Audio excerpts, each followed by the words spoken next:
This is a photo of a man and a woman running. Did you know that in Tagalog, there are more than one version of the English verb to run?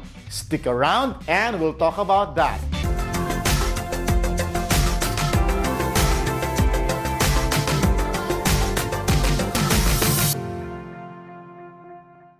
Kumusta po kayo? Welcome back. Let's continue our journey in learning a beautiful language, Tagalog, the language of the Philippines. Some weeks back, I went to Boracay Island and snapped this photo. With this picture, I introduced to you the verb tumatakbo, running. In this video, I will dig deeper into this verb, but first things first, some few reminders. Number one, if you are new to this channel, go and click the subscribe button and the bell notification button so you will be updated of new videos. Number two, if you feel that I am going too fast, you may pause the video and rewind to the point you need to check back to. Cool? Number three, please be sure that you have seen 3 of my previous videos, episode 63, 64, and 65. Those are my introductory videos on how Tagalog word works and how verbs are formed. If you have missed those, I strongly recommend that you see them to truly appreciate this current video. You will find the links in the description box down below. And number 4, there are 4 things you need to remember about Tagalog verbs. And if you have heard about this already, go ahead and skip to the next timestamp. Alright, always remember that in Tagalog, verbs start with root words. No root words, no verbs. Verbs are formed by combining a root word with affixes. There are many combinations producing several verbs from the same root word. Verbs are conjugated according to aspects and not tenses. Verbs behave according to focus system. For now, I will only tackle verbs under the actor focus and object focus. Actor focus verbs emphasize the actor or the doer of the action, and object focus verbs emphasize the object of the action. Please also remember that subjects for actor focus verbs are usually group 1 personal pronouns, and subjects for object focus verbs are usually group 2 personal pronouns. But there are exceptions to this rule. Tara, simulan na natin. The verb tumatakbo, running, comes from the root word takbo, run. It is the first of 2 imperative forms that are used to command. Takbo, run. To create a verb, we combine the root word takbo with any of the following affixes: mag, ma, in, I, and an. Combining the root word takbo with different affixes, we can now have the most basic form of a verb, the infinitive form. Tagalog has several versions of the infinitive verb to run. All of these come from the combination of the root word takbo and the different affixes. You will note that the placements of the affixes are represented by the yellow letters. The many versions of the verb to run in Tagalog are tumakbo, to run. This is a straightforward verb that tells of using one's feet to stride fast from point A to point B. It also means to run for an elected position, like running to become president. Magtakbo, to run away with something, which is another word to steal something valuable. Matakbo, to be able to run. Takbuhin, to run on or along a path or some location. There is a phonetic change here. The O becomes U, so it is takbuhin, not takbohin. Got it? ITAKBO, to run away with something, which is the same as the verb magtakbo. I will explain the difference between these 2 verbs in the examples later. Takbuhan, to run away from something or someone, usually out of fear from responsibility. A sound shift happens here too. The O becomes U. So, it is takbuhan and not takbohan. All of these verbs communicate the act or concept of running.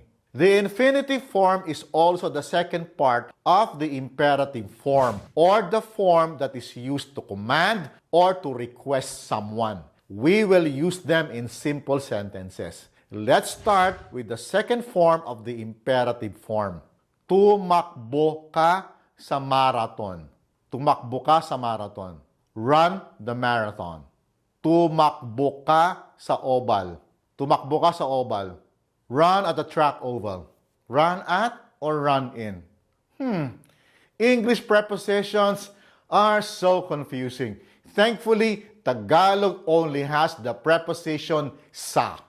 Anyway, the use of the verb tumakbo is very straightforward. Run. So is the next example. Tumakbo kayo sa eleksyon. Tumakbo kayo sa eleksyon. Run in the election. We use tumakbo, run, the same way you use run in English, to physically run or to run for some elected position. Moving on. Magtakbo ka ng pera. Magtakbo ka ng pera. Run away with the money. Magtakbo kayo ng mga alahas. Magtakbo kayo ng mga alahas. Run away with jewelries. Magtakbo is to run away with something, which is usually something of value like money or jewelry. It is used to describe the act of stealing, usually from someone who trusts you, like running away with the money of your employer or running away with jewelries of your relative. You get the idea. Magtakbo is an actor-focused verb. In our examples, it emphasizes the subject ka, you in the singular, and kayo in the plural forms. Magtakbo ka ng pera. You and no one else. Run with the money. Magtakbo kayo ng mga alahas. You, all of you, and no one else run with the jewelries. I hope that's clear.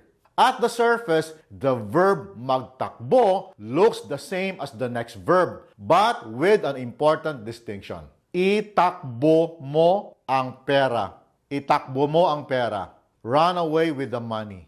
Itakbo mo ang mga alahas. Itakbo mo ang mga alahas. Run away with the jewelries. Itakbo is an object-oriented verb. As such, itakbo mo ang pera. Run away with the money. Nothing else but the money. Itakbo mo ang mga alahas. Run away with the jewelries. Nothing else but the jewelries. Ayos ba? I hope the previous examples are clear and that you get the feel of the differences between the actor-focused and object-focused verbs. Now, moving on. Takbuhin mo ang daan. Takbuhin mo ang daan. Run the path. Takbuhin mo ang kalsada. Takbuhin mo ang kalsada. Run the street. Since takbuhin is an object-focused verb, it is very specific on where the subject is to run. It doesn't just only tells you to run, but it tells you that you should run at some location. Can you use the verb tumakbo in the same instances? Like when you need to point out where to run? Yes, you can. Tumakbo ka sa daan. Tumakbo ka sa daan. Run along the path. Tumakbo ka sa kalsada. Tumakbo ka sa kalsada. Run in the street. Tumakbo is an actor-focused verb that emphasizes the actor or the doer of the action. In our examples, it is ka or you and no one else who is being instructed to run. Ayos ba? Now, on to our last examples. Takbuhan mo ang responsibilidad mo. Takbuhan mo ang responsibilidad mo. Run away from your responsibility. Takbuhan is a verb used to describe running away from something or someone out of fear, usually from responsibility. Yeah, we have a word for that. Takbuhan mo siya. Takbuhan mo siya.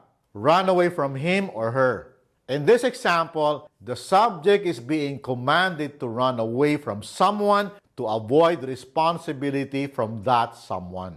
If the subject is a man and the object is a woman, it can mean that the man may have gotten the woman pregnant and is being asked to run away from that responsibility. Other instances when you can use takbuhan is when you are running away from an accident which you caused, running away from debt, child support, and so on. Or you are commanding someone to run away from zombies like, dali, takbuhan natin sila. Dali, takbuhan natin sila. Hurry, let's run away from them. You get the picture. There's more to talk about the many verbs equivalent to the English to run. I will dig deeper into the subject in the next video with more examples on the past, present, and future action using different aspects. I hope you catch that. And I also hope that you will click on the like button. That will help more people to discover this channel. That's it from now. I will see you again soon. Maraming salamat po at hanggang sa susunod.